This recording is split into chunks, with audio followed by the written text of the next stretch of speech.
Guys, आज की इस वीडियो में पहले तो स्वागत है आपको फास्ट फिजिक्स के चैनल में। आज की इस वीडियो में हम सॉलिड स्टेट फिजिक्स की जो चैप्टर था डाइलेक्ट्रिक्स, उसकी सेकेंड लेक्चर पे बात करेंगे। जो टॉपिक बेसिक है local field at an atom in A dielectric. पहले का जो लेक्चर है वहां पे हमने बताया था कि डाइलेक्ट्रिक क्या है, पोलराइज्ड डाइलेक्ट्रिक क्या है, पोलर मॉलिक्यूल्स क्या है, नॉन पोलर मॉलिक्यूल्स क्या है। जैसे पोलर मॉलिक्यूल्स का एक एग्जांपल है यहाँ पे H2O, नॉन पोलर मॉलिक्यूल्स का एक एग्जांपल है NaCl। और सबसे जो इंपॉर्टेंट टॉपिक था मैक्सवेल फील्ड का कैलकुलेशन। मैक्सवेल ने एक पोलराइज्ड डाइलेक्ट्रिक का नेट इलेक्ट्रिक फील्ड हमें कैलकुलेट करके दिया था, जिसका वैल्यू आया था E1 प्लस E2। अब E1 क्या है, यहाँ पे हमारा जो एक्सटर्नल इलेक्ट्रिक फील्ड, जिस इलेक्ट्रिक फील्ड को अप्लाइड करने से डाइलेक्ट्रिक पोलराइज हुआ। मतलब सारे जो मॉलिक्यूल्स है, मान लो यहाँ पे मैंने पोलर मॉलिक्यूल्स हो या नॉन पोलर मॉलिक्यूल्स हो, उनके सारे जो डाइपोल मोमेंट्स है एक ही डायरेक्शन पे ओरिएंटेड है। मतलब मैं अगर यहाँ पे पोलर मॉलिक्यूल्स लू या नॉन पोलर मॉलिक्यूल्स लू, उसके डाइपोल मोमेंट क्या होगा, एक ही डायरेक्शन पे ओरिएंटेड होगा इस इलेक्ट्रिक फील्ड के कारण। तो इसको मैंने नाम दिया E1। और पोलराइज्ड डाइलेक्ट्रिक में जो पोलराइजेशन चार्जेस इंड्यूस्ड हुआ, यहाँ पे नेगेटिव चार्जेस, यहाँ पे पॉजिटिव चार्जेस, उसके कारण जो इलेक्ट्रिक फील्ड अंदर हुआ डाइलेक्ट्रिक का, उसको हमने नाम दिया पोलराइज्ड इलेक्ट्रिक फील्ड, मतलब E2। अब इसका कैलकुलेशन भी मैंने उस वीडियो में कर दिया था, आप उस वीडियो को देख सकते हो। जहां पे हमने E1 का वैल्यू निकाला, E2 का वैल्यू कैसे निकाला था। मान लो ये जो दो प्लेट है, इन दो लाइन को आप दो प्लेट मान लो, कैपेसिटर का दो प्लेट, पैरेलल प्लेट कैपेसिटर मान लो। फिर उस प्लेट को आप एक बैटरी से कनेक्ट करते हैं, उसके कारण यहां पे कौन सी चार्ज आएगा, पॉजिटिव चार्ज, और इसके कारण यहां पे नेगेटिव चार्ज आएगा। अब आपको इलेक्ट्रिक फील्ड निकालना है इस रीजन में इलेक्ट्रिक फील्ड निकालना है। तो इलेक्ट्रिक फील्ड क्या होता है, away from the positive charge और टुवर्ड्स नेगेटिव चार्ज। तो ये होगा सिग्मा अपॉन 2 एप्सिलॉन नॉट, ये भी होगा सिग्मा अपॉन 2 एप्सिलॉन नॉट। ये कैलकुलेशन हमने किया था इलेक्ट्रोस्टैटिक्स में, दो इनफाइनाइट प्लेन्स के बीच में इलेक्ट्रिक फील्ड, रीजन में इलेक्ट्रिक फील्ड। तो यहाँ पे नेट इलेक्ट्रिक फील्ड कितना होगा, sigma upon epsilon not, sigma upon epsilon not होगा। तो इसीलिए मैंने लिखा सिग्मा अपॉन एप्सिलॉन नॉट। फिर जब हम अंदर इलेक्ट्रिक फील्ड कैलकुलेट करते हैं तो यहाँ पे चार्जेस क्या है, नेगेटिव चार्जेस, यहाँ पे क्या चार्जेस है, पॉजिटिव चार्जेस। यहां से यहां तक एक इलेक्ट्रिक फील्ड U2, उस इलेक्ट्रिक फील्ड को हम कैलकुलेट करते हैं।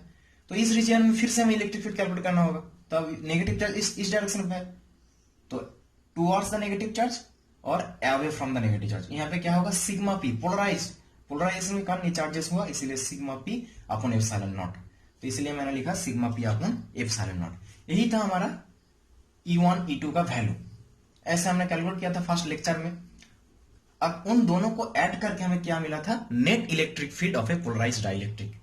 इस एक कैलकुलेशन किसने किया था, मैक्सवेल ने, इसीलिए हम इस फील्ड को कहते हैं मैक्सवेल फील्ड।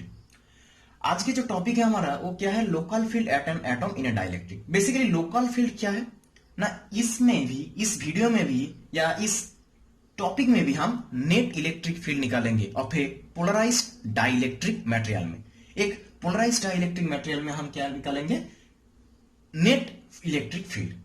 लोकल फील्ड क्या है, नेट इलेक्ट्रिक फील्ड। अब क्या होगी कि हमने मैक्सवेल, अब देखो हम मैक्सवेल के मदद से net electric field of a polarised dielectric material हमने निकाला था। फिर हम क्यों लॉरेंज फील्ड की बात करते हैं, क्यों, रीजन क्या है, क्योंकि देखो जो मैक्सवेल ने हमें फील्ड कैलकुलेशन करके दिया था वो क्या था, sigma upon epsilon naught minus sigma P upon epsilon naught E net for polarised dielectric material. पर हम जब कैलकुलेशन करने जाते हैं एक पोलराइज्ड डाइलेक्ट्रिक मटेरियल का नेट इलेक्ट्रिक फील्ड, तो हम जो एक्सपेक्ट करते हैं जो वैल्यू, उससे ज्यादा वैल्यू आता है, उससे बहुत ज्यादा वैल्यू आता है या उससे बहुत कम वैल्यू आता है। मतलब हमारा एक्सपेक्टेशन वैल्यू क्या है ये। पर जब हम कैलकुलेशन करने जाते हैं ना, तो मैक्सवेल ने जो कैलकुलेशन करके हमें दिया था उससे ज्यादा वैल्यू आता है, बहुत ज्यादा, इससे बहुत ज्यादा वैल्यू आता है या इससे बहुत कम वैल्यू आता है। पर ऐसा क्यों आता है, तब ही हमारा बात आया लॉरेंज की। लॉरेंज ने क्या किया, लॉरेंज ने देखा कि जो नेट इलेक्ट्रिक फील्ड है उसका वैल्यू इससे ज्यादा आ रहा है या इससे बहुत कम आ रहा है। इसका मतलब हम कोई और इलेक्ट्रिक फील्ड का, नेट इलेक्ट्रिक फील्ड का वैल्यू ज्यादा आ रहा है, इसका मतलब क्या है, हमने कोई और भी इलेक्ट्रिक फील्ड है अंदर में, डाइलेक्ट्रिक में और भी कोई इलेक्ट्रिक फील्ड है जिसको हमने यहां पे नहीं लिखा।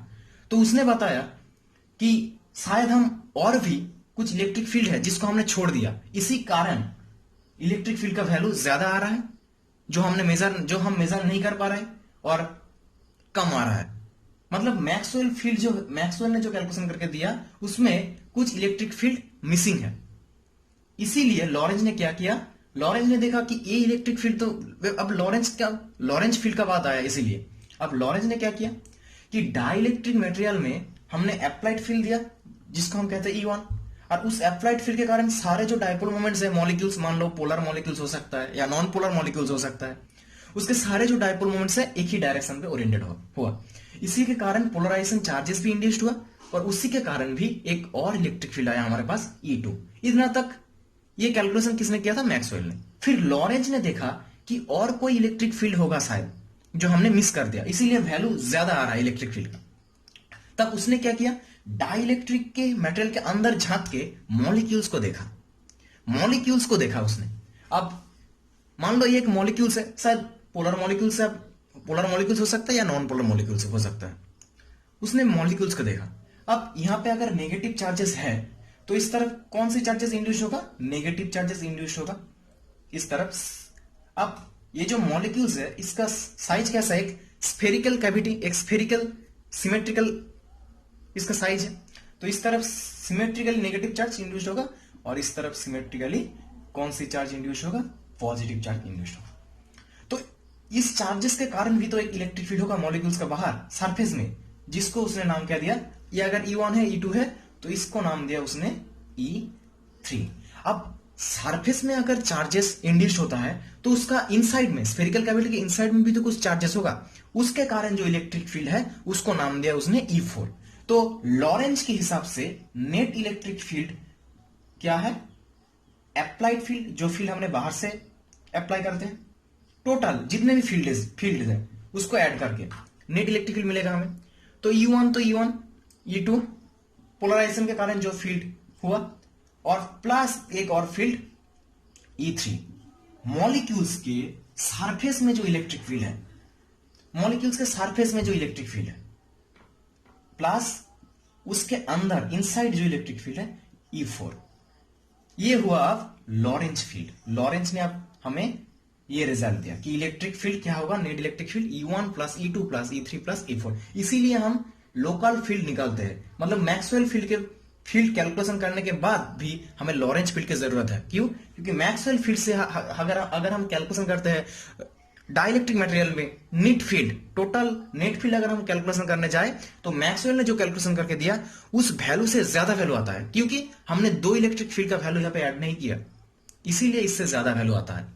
अब कैलकुलेशन करके लॉरेंज ने कैलकुलेशन करके हमें E1 E2 तो मैक्सवेल ने ही बता दिया था। E1 E2 का वैल्यू क्या बताया हमने, sigma upon epsilon naught minus sigma P upon epsilon not. ये दोनों वैल्यू हमने कैलकुलेशन करके रखा था पहले से। अब E3 और E4 इन दोनों फील्ड को हम कहते हैं लॉरेंज फील्ड, या इसको हम क्या कहते हैं, माइक्रोस्कोपिक फील्ड। क्यों? और इन दोनों फील्ड को हम कहते हैं मैक्रोस्कोपिक फील्ड, क्योंकि ये दोनों फील्ड हम बाहर से मेजर करते हैं। इसके लिए हमें डाइलेक्ट्रिक के अंदर मॉलिक्यूल्स को देखने की जरूरत नहीं है, इसलिए इसको कहते हैं मैक्रो।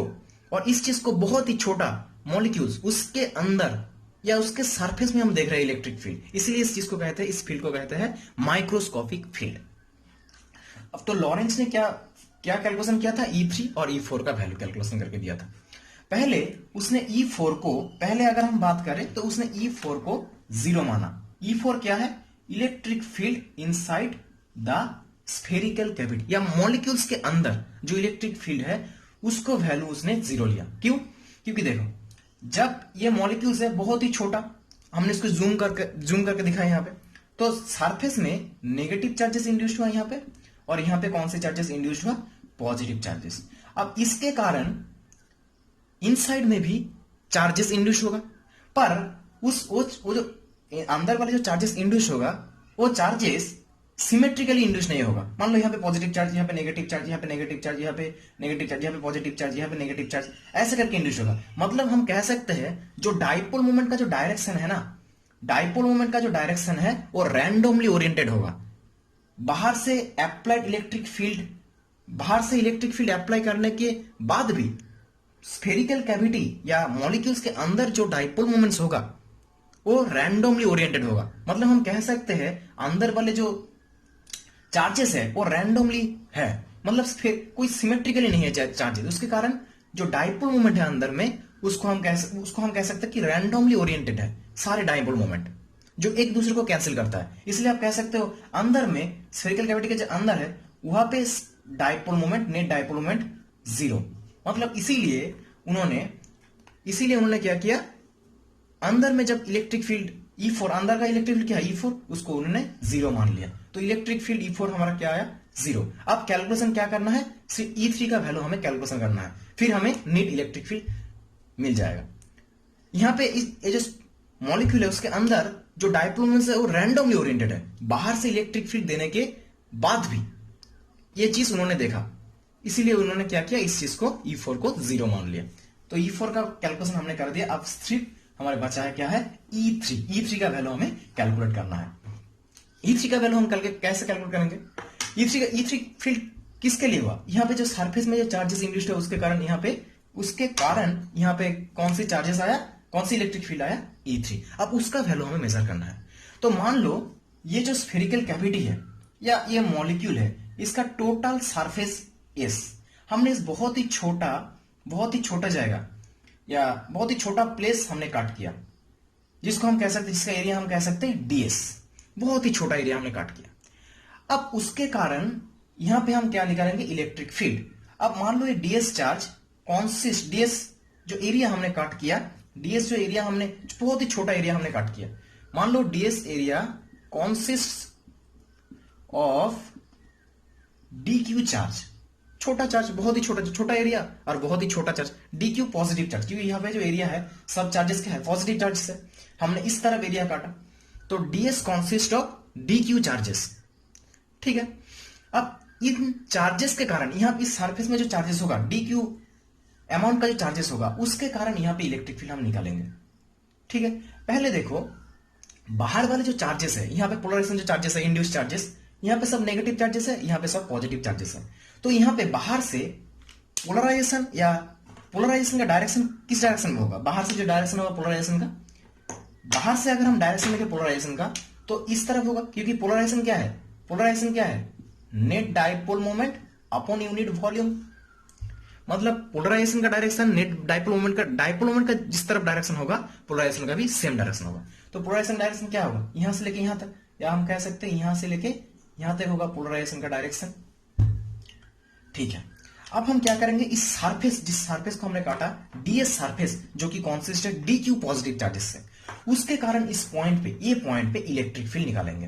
कैसे देखो, मान लो ये जो सरफेस हमने काट किया, इसको हम ऐसे भी लिख सकते हैं, मान लो ये जो सरफेस हमने काट किया, ये सरफेस यहां से लेके यहां तक। अब ये हर स्फेरिकल सरफेस क्या होता है, कॉन्सिस्ट ऑफ सर्कुलर डिसेस से हर largest number of circular discs से एक स्फेरिकल या आप कह सकते हो स्फीयर कॉन्सिस्ट होता है। इसलिए हमने, तो ये जो एरिया हमने ड्रॉ किया, उसके लिए हम क्या निकालेंगे, electric field at point A. तो मान लो ये जो एंगल है, ये एंगल कितना है, d थीटा, इसको आप d थीटा मान लो, और यहां से यहां तक पोलराइजेशन तक जो एंगल है उसको हम कहते हैं थीटा, यहां से यहां तक जो एंगल है उसको हम कहते हैं थीटा। अब हमें निकालना है इलेक्ट्रिक फील्ड।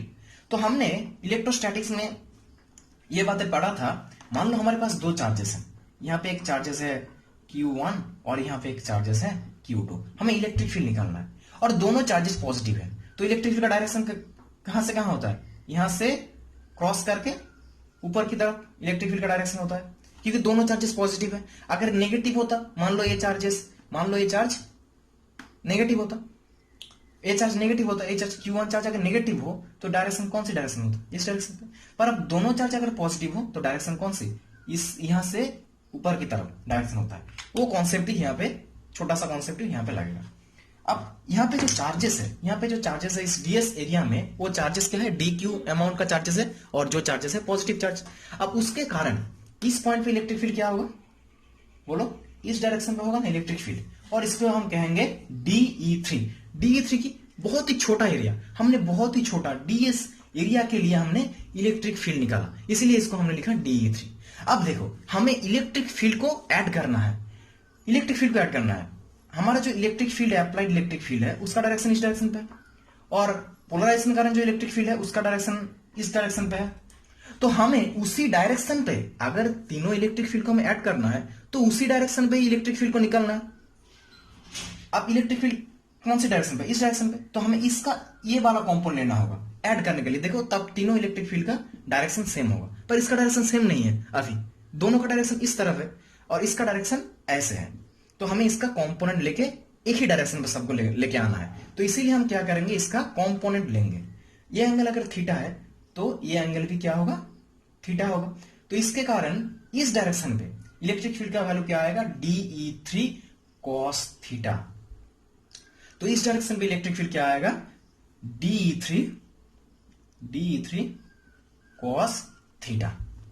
ठीक है, इस डायरेक्शन में जो इलेक्ट्रिक फील्ड आएगा DE3। हमने क्यों एंगल लिया, क्योंकि ये क्या है, क्योंकि इलेक्ट्रिक फील्ड को हमें ऐड करना है, तो दोनों इलेक्ट्रिक इस तरफ है और ये इलेक्ट्रिक फील्ड ऐसा है, तो इसके लिए हम इसको ऐड करने के लिए हमने ऐसा कंपोनेंट लिया, इसका थीटा कंपोनेंट लिया, तो DE3 cos थीटा हो गया।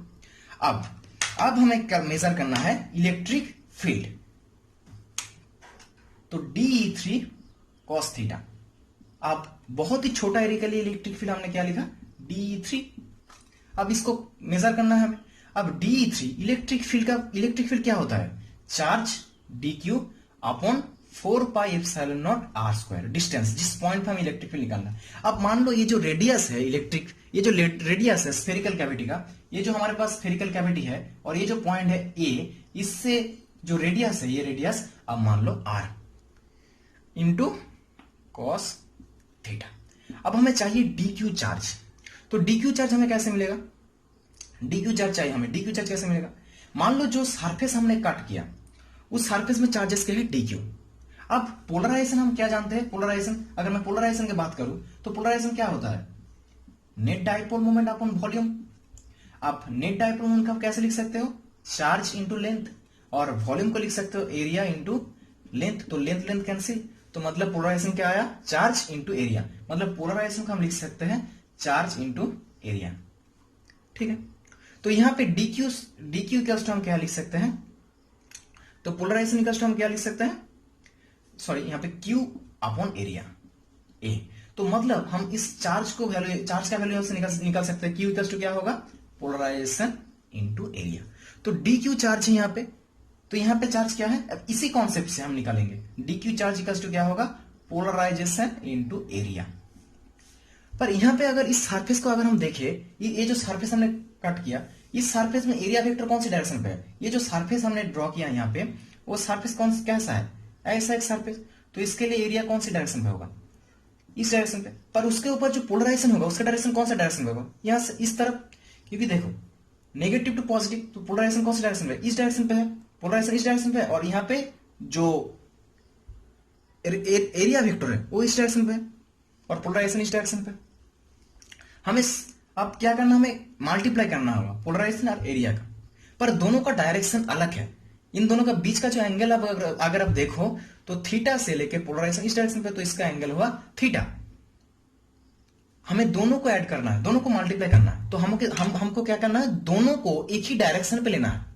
अब एरिया वेक्टर को तो हम चेंज नहीं कर सकते, एरिया हमने ऐसा पकड़ा तो इसका यूनिट वेक्टर या एरिया वेक्टर इस डायरेक्शन पे होगा। तो पोलराइजेशन का हमें क्या करना होगा, पोलराइजेशन का हमें थीटा कंपोनेंट लेना होगा, इस तरफ कंपोनेंट लेना होगा, सबको दोनों को ही एक ही डायरेक्शन पे लाने के लिए। इसीलिए हम यहाँ पे क्या लिखेंगे, P cos थीटा। तो DQ क्या आता है, पोलराइजेशन, अब उसका वैल्यू क्या है, P cos theta into area कितना है, DS। हमने वैल्यू पुट कर दिया इसलिए वेक्टर अब नहीं रहेगा। तो DQ क्या आता है हमारा, DQ आएगा P cos, DQ क्या आएगा हमारा, DQ आएगा P cos theta DS upon 4πε0 r² into cos theta. अब हमें यहां पे DS का वैल्यू निकालना है। अब DS का वैल्यू कैसे निकालेंगे हम, हम ds का वैल्यू कैसे निकालेंगे? अब इस तरफ देखो हम कैसे निकालते हैं ds का वैल्यू। जैसे हमने इलेक्ट्रोस्टैटिक्स में पढ़ा था, एक स्फेरिकल कैविटी है या एक स्फीयर है, उसका इनसाइड में इलेक्ट्रिक फील्ड निकालना, उसके बाहर में इलेक्ट्रिक फील्ड निकालना, जो कॉन्सेप्ट हमने वहां पे यूज किया था वही कॉन्सेप्ट हम यहाँ पे यूज करेंगे। हमने क्या किया, एक स्फेरिकल कैविटी को कैसे कैसे काट सकते हैं? मान लो एक स्फेरिकल कैविटी आर रेडियस का, उसके छोटे छोटे ऐसे ऐसे पार्ट में काट सकते हैं, ऐसे ऐसे काट सकते हैं, ऐसे ऐसे काट सकते हैं। मान लो हमने जो सरफेस काट किया, ये सरफेस हमने काट किया। अब एक स्फेरिकल कैविटी क्या होता है? Consist of large number of circular dishes. अब यहां से इसका रेडियस, इसका डिस्टेंस कितना होगा? आर रेडियस है। अब ये वाइड कितना होगा? ये एंगल अगर थीटा डी थीटा है तो ये वाइड कितना होगा? R D theta.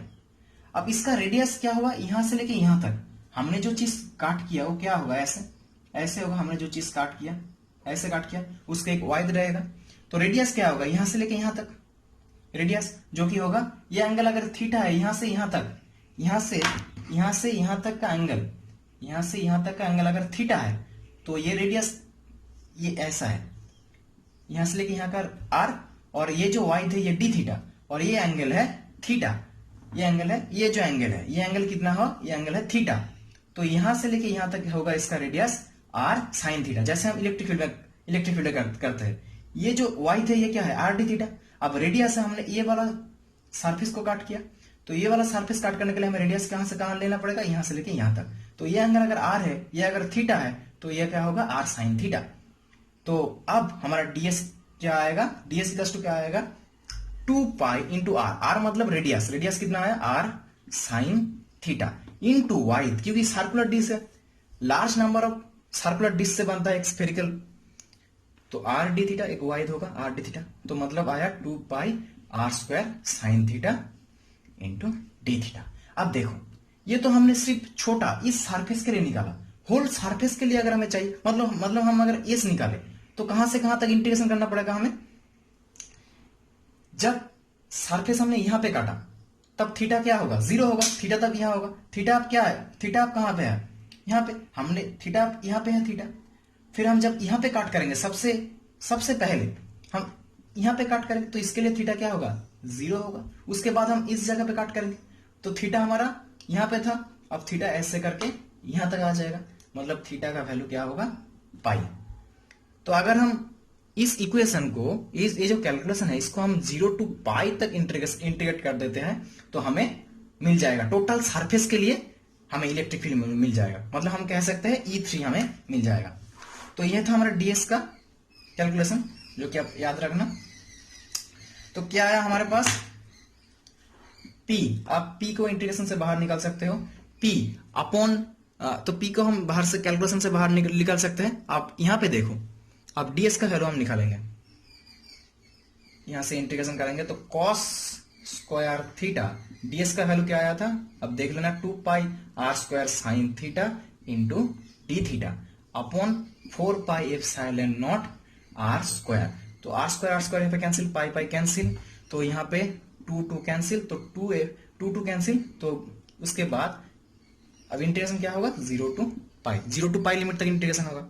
अब उसके बाद हम क्या करेंगे ना, ये जो 2 है यहाँ पे 2 होगा, 2 एप्सिलॉन नॉट, उसको हम बाहर लेके आएंगे, मतलब P अपॉन, मतलब क्या होगा? P upon 2 epsilon naught integration 0 to pi cos square theta sine theta d theta. अब इंटीग्रेशन का लिमिट क्या है? 0 टू पाई। अब देखो, अब हमें इंटीग्रेशन करके हम, अब क्या हुआ हमारे E3, क्योंकि हमें टोटल सरफेस के लिए निकाला, तो इलेक्ट्रिक फील्ड क्या होगा? E3। छोटा सरफेस के लिए DE3 था, अब इसके लिए E3। ठीक है, अब इसका वैल्यू हम कैलकुलेट करेंगे। अब देखो हम क्या करेंगे, यहाँ पे कॉस थीटा को x पकड़ेंगे, तो यहाँ पे अगर हम डेरिवेटिव करें minus sine theta d theta equals to कितना आएगा? dx। अब रेंज हमें चेंज करना है।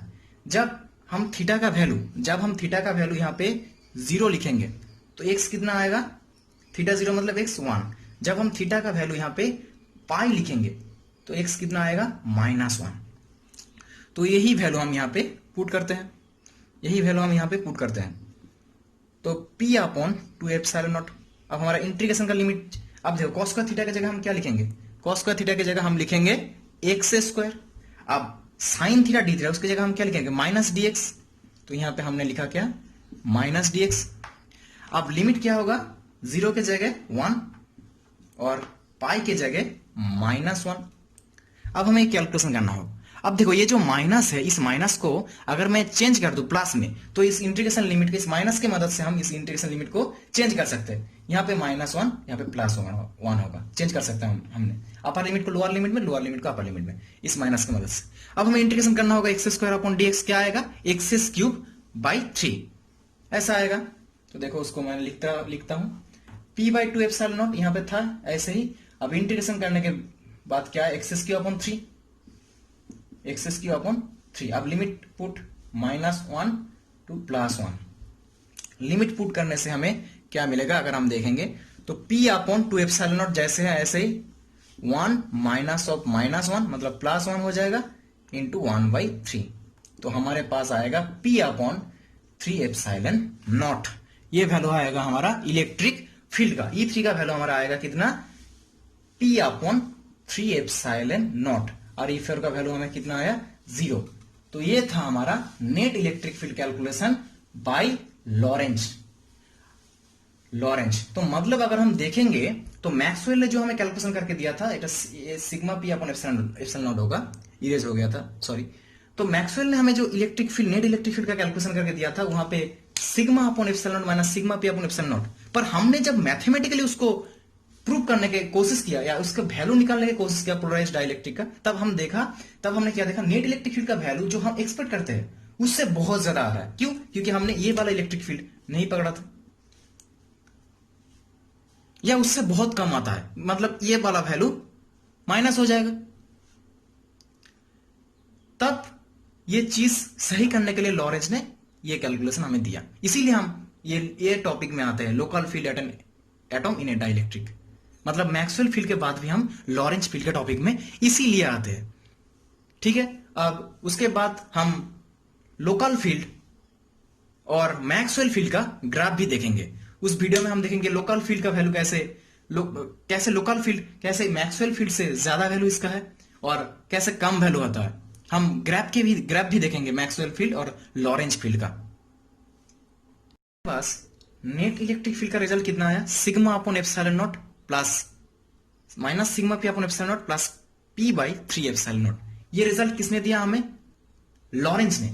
इसलिए हम इसे कहते हैं लॉरेंज फील्ड या लोकल फील्ड। तो मतलब जब अब ये p/3ε0 क्यों आया, ये फील्ड का वैल्यू क्यों आया, क्योंकि जब